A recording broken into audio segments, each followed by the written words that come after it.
મહારાષ્ટ્ર સરકારના નિર્ણય પછી ગુજરાતમાં પણ એમબીબીએસ ડોક્ટર્સની માંગ છે। એમબીબીએસ વિદ્યાર્થીઓની બોન્ડ પ્રથા રદ કરવાની માંગ છે। એમબીબીએસ વિદ્યાર્થીઓને અભ્યાસક્રમ પૂર્ણ થયા પછી ફરજિયાત 1 વર્ષ ગ્રામીણ સેવા કરવી પડે છે। ગ્રામીણ સેવા ન કરવા બદલ વિદ્યાર્થીઓને 20 લાખ રૂપિયા બોન્ડ ભરવો પડે છે। એમડી અને એમએસના વિદ્યાર્થીઓને 40 લાખ રૂપિયાનો બોન્ડ ભરવો પડે છે। મહારાષ્ટ્ર સરકારે એમબીબીએસના વિદ્યાર્થીઓ માટે બોન્ડ પ્રથા રદ કરી છે।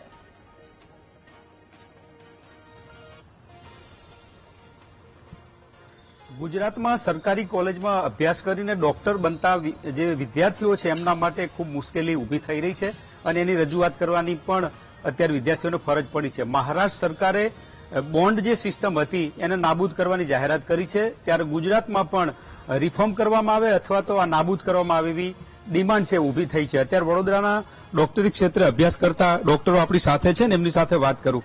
ડોક્ટર, શું કહો છો, કઈ આ સિસ્ટમ છે અત્યારે હાલ રહી એ બોન્ડની અને કેવી રીતે મુશ્કેલી થઈ?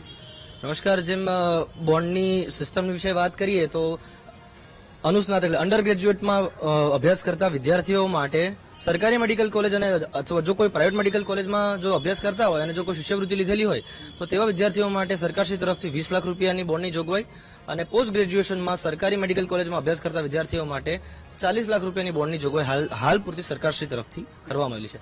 તાજેતરમાં જ મહારાષ્ટ્ર સરકારે બોન્ડેડ તબીબો અને જગ્યાઓના અભાવને આધારે જે સરકારી બોન્ડની નીતિને અબોલિશ કરવામાં આવી તો તે અન્વયે ગુજરાત સરકારમાં હાલમાં 2022 થી માત્ર જે પહેલા ખાલી ગુજરાત કોટાના વિદ્યાર્થીઓને જ બોન્ડ નીતિ લાગુ પડતી હતી। 2022 બાદ ગુજરાતમાં એડમિશન લેતા ઓલ ઇન્ડિયા કોટાના વિદ્યાર્થીઓને પણ બોન્ડ નીતિ લાગુ પાડવામાં આવી। તો જો તમે મોટા રીતે જોવા જાઓ તો લગભગ બોન્ડેડ તબીબોની સંખ્યા દર વર્ષે જેટલી હતી એના કરતા બમણી થવામાં આવી। છેલ્લા 2 વર્ષથી પોસ્ટ ગ્રેજ્યુએશનના વિદ્યાર્થીઓને પોસ્ટ ગ્રેજ્યુએશન પૂરું કરીને બોન્ડેડ સેવાઓ માટે જ્યારે એપ્લિકેશન આપવામાં આવે અને જ્યારે બોન્ડેડ જગ્યાઓ પૂરતી પાડવામાં આવે એના વચ્ચેનો ગેપ ઘણો વધતો જાય છે।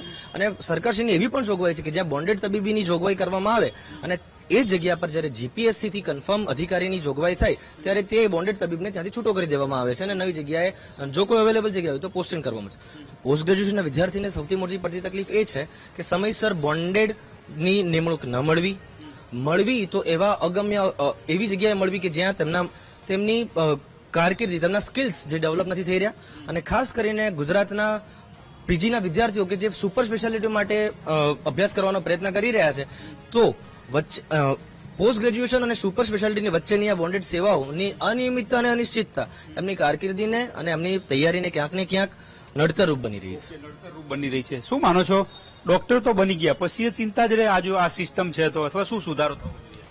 સુધારો એટલે કે અત્યારે જે સરકાર આપણા એમના મેનિફેસ્ટોમાં છે પણ કે મેડિકલ ફિલ્ડમાં કેવી રીતે ડિપ્રેશન ફ્રી વાતાવરણ પ્રોવાઈડ કરવી કોલેજમાં, તો આ એક એમને પગલું વિચારવું પડે કે જો મહારાષ્ટ્ર સરકાર કરતી હોય તો ગુજરાત સરકારને તો ઘણા વર્ષોથી પોતાનું શાસન છે અને એમને ઘણા ગ્રાઉન્ડ લેવલના કામ પણ કરેલા છે।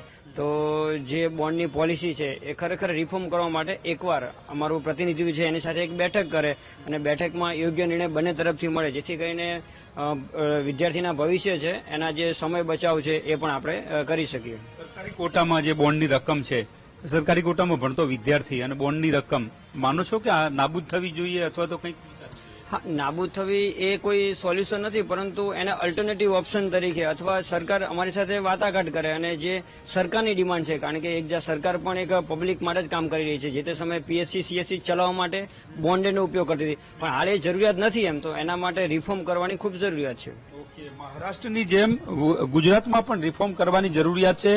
સરકારી કોટામાં અભ્યાસ કરતા વિદ્યાર્થીઓ હોય કે ડોક્ટર બન્યા પછી આગળની કારકિર્દીમાં અનેક મુશ્કેલીઓ આવી રહી છે અને એને લઈને જ મહારાષ્ટ્ર સરકારની જેમ રાજ્ય સરકાર પણ કંઈક વિચારણા કરે, કોઈ નવું રિફોર્મ કરવામાં આવે તો આ મેડિકલમાં ભણતા વિદ્યાર્થીઓ છે એમને લાંબા ગાળે ખૂબ જ ફાયદો થાય એવી અત્યારે ડિમાન્ડ ઊભી થઈ રહી છે।